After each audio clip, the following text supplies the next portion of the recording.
बात की तो हैरानी आप में से किसी को नहीं हुई होगी कि सीबीआई को श्री सत्यपाल मलिक के पीछे छोड़ दिया। वो होना ही था। हैरानी इस बात की हमें तो हुई, मुझे पूरा भरोसा है आपको भी हुई होगी, ये करने में 10 दिन क्यों लगा दिए साहब ने? तबीयत तो ठीक है साहब की हमारे, 10 दिन लग गए सीबीआई को सत्यपाल मलिक जी को बुलाने में। हमें बड़ी चिंता हो रही है साहब। या तो सीबीआई और एजेंसीज अब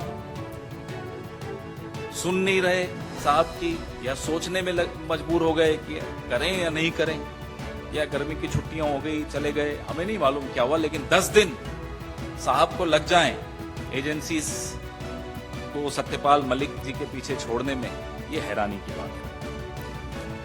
पूरा देश इंतजार कर रहा था और इंतजार कर रहा है कि पुलवामा पर जो खुलासा सत्यपाल मलिक जी ने किया, उसके बाद सरकार की तरफ से कोई कुछ बोलेगा, कोई तो मुंह खोलेगा, कोई जानकारी देगा, कोई जवाब देगा, कोई प्रतिक्रिया देगा। क्योंकि सत्यपाल मलिक जी ने बड़ा स्पष्ट तौर पे कहा था कि इंटेलिजेंस फेलियर था, सुरक्षा में चूक थी। 5 विमान अगर मुहैया करा दिए जाते जवानों को सीआरपीएफ के, तो ये आतंकी हमले से वो बच सकते थे। सरकार ने वो विमान देने से इनकार कर दिया। यह बात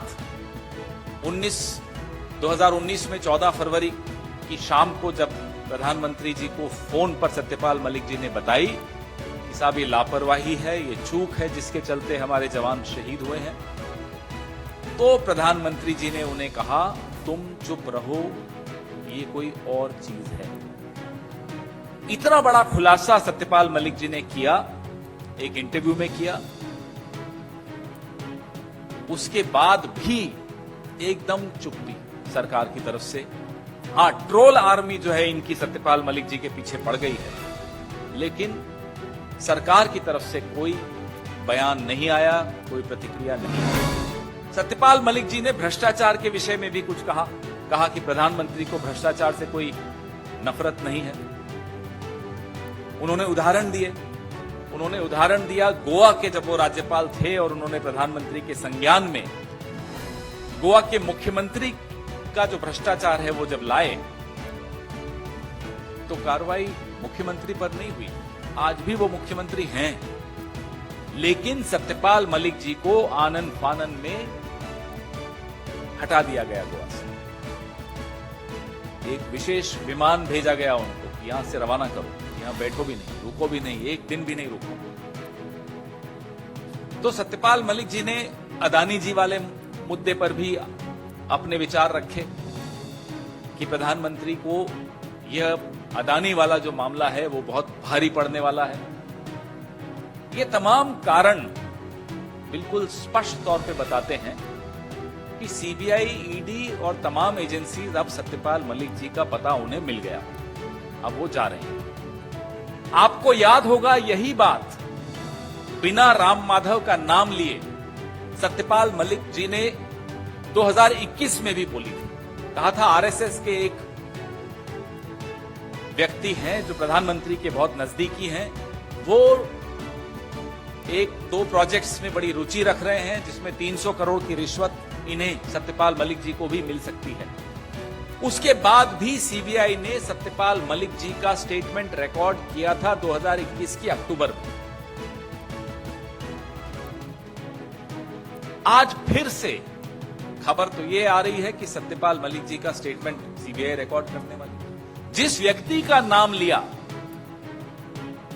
उसके बारे में कोई जानकारी? क्या राम माधव से कोई पूछताछ हुई सीबीआई की तरफ से? कोई और एजेंसी का नोटिस उन्हें गया? अगर गया तो यह जानकारी सार्वजनिक क्यों नहीं की जा रही? इसमें क्यों छिपाया जा रहा है? क्या राम माधव के तार आरएसएस में और ऊपर तक जुड़े हैं?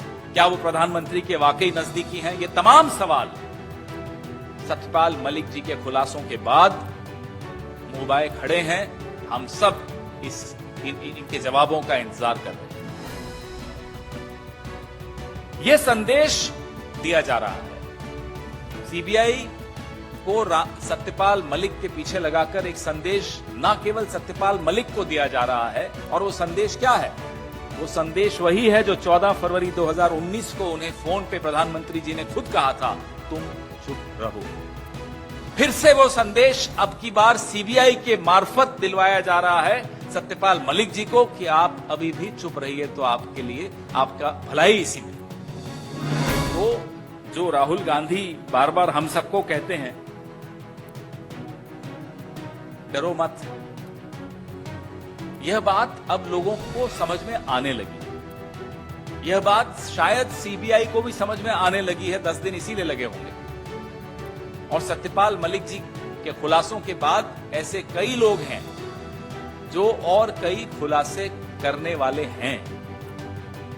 इस सरकार के 9 साल जिस तरह से गुजरे हैं, जिस तरह से निर्णय लिए गए हैं, जिस तरह की नीतियां निर्धारित की गई हैं, ऐसी कई चीजें हैं जो इन्हें ये छुपाना चाहते हैं, और ऐसे कई लोग हैं जो वो बातें बताना चाहते हैं। आने वाले दिनों में आप सबके लिए बहुत रोचक होने वाले हैं और लोकतंत्र के लिए बहुत अच्छे होने वाले हैं, क्योंकि लोकतंत्र की रक्षा सत्यपाल मलिक जैसे लोग ही करते हैं जो सही वक्त पे बोलना चाहते हैं।